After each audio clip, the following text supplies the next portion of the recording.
Okay, so get this. We're diving into a case today that just sends chills down your spine. I mean, it's like something out of a movie, right? Yeah. The Brandon Swanson disappearance. Yeah, this one really gets to you, and it's one of those cases that makes you realize, even with all the technology and resources we have today, some mysteries just never get solved. It's true. And it's a stark reminder that sometimes even the most ordinary nights can take the most unexpected turns. Absolutely, and what makes this case so unsettling is how relatable it is. We've all been there, driving home late at night, maybe taking a back road to save some time, and then imagine that familiar drive taking a turn into the unknown. That's what happened to Brandon. Exactly. He wasn't some, seasoned hiker lost in the wilderness. He was just a regular 19-year-old kid driving on a road he knew like the back of his hand. From what I understand, he was a bright kid from Minnesota, had just finished his first year of college, was really interested in wind turbine technology, already thinking about his future, out celebrating with friends, a completely normal night, until it wasn't. Right, and there's no indication of foul play, no reason for him to just vanish. And the really strange part is that he was in contact with his parents right up until those final chilling moments. And that's what's so eerie about it. It's that sudden plunge into the unknown that makes it so gripping. It all started so simply. Okay, so let's set the scene. It's May 14th, 2008, on a 1.15 in the morning. Brandon's driving home from a friend's place. Picture this rural Minnesota dark quiet. And his car hits a ditch on a gravel road. Inconvenient? Sure, but not the end of the world, right? Right, a pretty common occurrence, you'd think? Exactly. He calls his parents, they're on their way to help. So far, so normal. And that's what makes this case so unsettling. It starts with a situation many of us have experienced car trouble in the middle of nowhere, and then it takes this crazy turn. So Brandon's on the phone with his dad, describing landmarks, trying to figure out where he is. He thinks he's near Lind, which is about 10 minutes from his house, but get this, he was actually miles off course, closer to a totally different town. Wow, so he was way off. That right there tells us this wasn't just a wrong turn. Something was off. He was far more disoriented than you'd expect, even in the dark. Yeah, it's like his internal compass just went haywire. And the creepiest part is that you can actually hear the moment things shift in the phone call. Everything seems manageable, and then out of nowhere, Brandon just says, "Oh shit." And then the call drops. Silence. That's the last anyone hears from him. I get chills just thinking about it. His parents were already out looking for him at that point, driving around where they thought he might be. They spent hours searching, calling his name, hoping for some kind of response, but nothing. By 6:30 that morning, they knew something was terribly wrong. Yeah, and that's when the official search gets underway, and we're talking a massive effort here. Local police, the FBI, volunteers, search dogs, ADDs. They even brought in sonar and divers to search the nearby river. I mean, you'd think with all that, they would have found something, some trace of him. You'd think so, right? But instead of answers, the mystery just gets deeper. They did find Brandon's car about 25 miles from where he thought he was, which adds another layer of strange to all of this. But here's the kicker. The car was undamaged, no sign of a struggle, and his belongings were gone. Wait, 25 miles, that's a huge difference. And he parked carefully, no damage to the car. It's not like he swerved off the road in a panic. This suggests he got out of that car intentionally. It really does. It implies a level of clear thinking that seems to contradict the whole disorientation theory. It's like he parked and decided to walk towards. What? What could have been so compelling that he'd just leave his car like that? It's bizarre, and the biggest mystery of all, why haven't they found any trace of him? It's been years, you'd think. Even if something tragic happened, they would have found something by now. It really is one of the most baffling parts of this case. It's like he vanished into thin air. I know, right? It's like something out of a movie. One minute he's there on the phone with his dad, and the next, gone. It's that suddenness, the lack of any kind of explanation that really gets to you. And it makes you think, what would I do in that situation? How far off course would I have to be before I started to really panic? And it really makes you question your own sense of direction. Like, how well do we really know our surroundings? Exactly. But let's talk about the search itself for a minute. We mentioned they use sonar and divers. Those are really important tools when you're dealing with a possible drowning, especially in a river like the Yellow Medicine, which was experiencing spring runoff at the time. Right, so for those of us who aren't sonar experts, can you explain how that works in a search like this? Sure. Imagine using sound waves to create a picture underwater. That's basically what sonar does. They use it to scan the riverbed, looking for anything unusual that could be a body clothing, anything that stands out. So it's like underwater radar. Exactly. And it's incredibly useful in water where you can't see clearly because it's murky or there's a lot of debris. But even with sonar, rivers can be tricky. Currents, debris, the makeup of the riverbed itself, all of those things can make the search less accurate. And then on top of that, you have divers who are going down there in those conditions to physically search those areas. It's incredibly challenging and dangerous work. Imagine feeling around in the dark, relying more on touch than sight. Wow, I never thought about it like that. So they searched the river really thoroughly, but still no Brandon. Which leads us to the theories. What are we working with here? Right, so the most common theory, and it's kind of a creepy one, is that Brandon somehow ended up in the Yellow Medicine River. You see, the search dogs, they tracked his scent right to the riverbank, but then nothing. The scent disappeared on the other side. So he could have fallen and gotten swept away by the current. But wouldn't they have found his body by now? I mean, they searched that river so thoroughly. You would think so, right? But rivers are unpredictable. His body could have been carried miles downstream, or it could be lodged somewhere we haven't found, or even buried in silt and debris.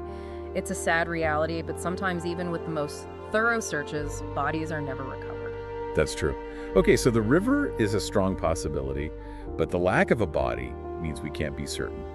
What else were investigators considering? Well, given the temperature that night, and it was unseasonably cold, hypothermia has to be considered. Yeah, it wasn't freezing, but it definitely wasn't the kind of weather you'd want to be wandering around in unprepared. Exactly. And hypothermia can really mess with your body and your mind. It can cause confusion, disorientation, even something called paradoxical undressing, which is, well, it's exactly what it sounds like. Paradoxical undressing. I've never even heard of that. Yeah, it's a strange phenomenon that can happen in the later stages of hypothermia. The body's system gets all out of whack and the person feels incredibly hot even though their body temperature is dangerously low. So they start taking off their clothes even though it's freezing outside. Wow, that's both fascinating and terrifying. So if Brandon was suffering from hypothermia, it's possible he got disoriented and wandered off. And succumbed to the elements or maybe had some kind of accident. We have to remember that rural Minnesota, as beautiful as it is, can be unforgiving, especially at night. It's easy to lose your way, fall into a ditch, get caught up in something, and without cell service to call for help. It's a scary thought. Makes you realize how vulnerable we all are, even in places we think we know. Absolutely.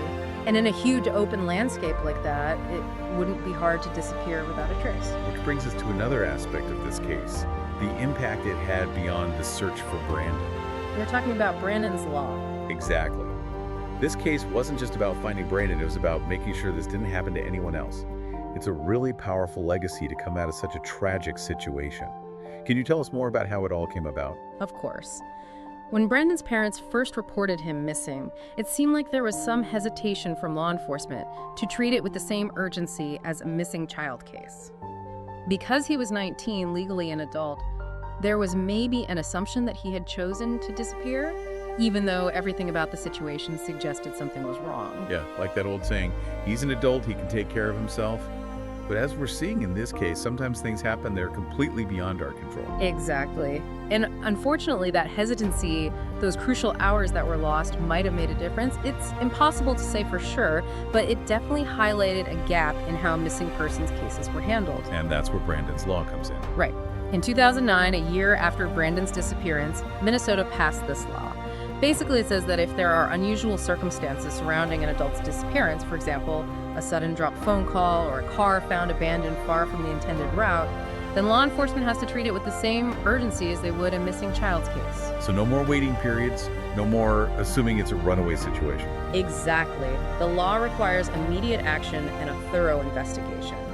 And really importantly, it provides resources and support for families of missing adults, something that was often missing before.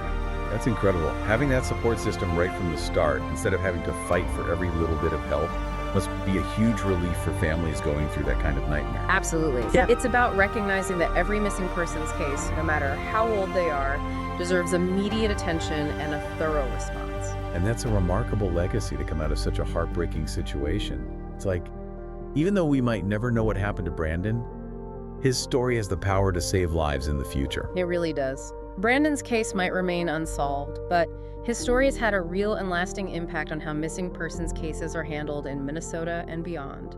It really shows the power of speaking out and turning tragedy into meaningful change. It's about turning what ifs into what can we do. And speaking of what ifs, there's one detail that's been bugging me. Earlier you mentioned that some of Brandon's clothing was found. Right, and that's another piece of the puzzle that just doesn't seem to fit. Some of his clothes were found near the road, and others were closer to the river, but not everything was recovered. Okay, so we have scattered clothing, a car parked neatly miles away, and a possible case of paradoxical undressing. It seems like every clue we uncover makes this case even more complicated. Does any of this definitively point to hypothermia, or could it be something else altogether? It's impossible to say for sure. The scattered clothing could support the hypothermia theory, particularly if he was disoriented and taking off his clothes as he wandered, but it could also indicate that maybe he was injured and trying to leave a trail or mark his path somehow. Or even just trying to stay warm. If he was wet and getting colder, he might have been trying to use his clothes for insulation. Exactly. It's those little details, the ones that are open to different interpretations, that make these cases so difficult to solve. We're left with possibilities and probabilities, but no real answers. It's almost like we have all the pieces of the puzzle, but we can't quite figure out how they fit together. And maybe we never will. That's a good way to put it. And maybe that's what makes Brandon's case and others like it so compelling. They challenge our need for closure, for a nice, neat ending.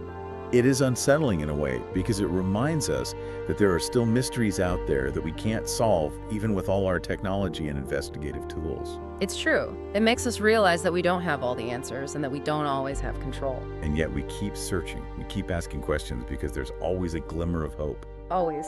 Hope that something new will come to light, or that someone somewhere holds the key to the truth. So as we wrap up this deep dive, I always like to leave our listeners with something to think about, a final thought to take away. If you could go back to May 14th, 2008, knowing what you know now, what would you tell the search teams? Where should they focus their efforts? What details really matter? That's a great question. I think the most important aspect, the one that could unlock this whole mystery, is understanding why Brandon's car was found where it was. Was there something specific about that location? Was there a reason he ended up there? If we could understand that, it might help us understand what he was thinking, what he was planning to do, and ultimately what happened to him. It's like that's the one key piece of the puzzle. Everything else, the disorientation, the dropped call, the scattered clothing, it all comes back to that one crucial detail. Exactly. If we could crack that code, the rest of the pieces might just fall into place. Well, that brings us to the end of our deep dive into the disappearance of Brandon Swanson. It's a case that continues to baffle and intrigue us, but most importantly, it reminds us of the human cost of these mysteries and how important it is to never give up searching for answers. And to never forget the names of those who vanished. Their stories deserve to be told, their memories deserve to be kept alive, and their disappearances, no matter how strange or confusing, deserve our attention. Well said. Thank you for joining me on this journey into the unknown. And to our listeners, keep those minds curious.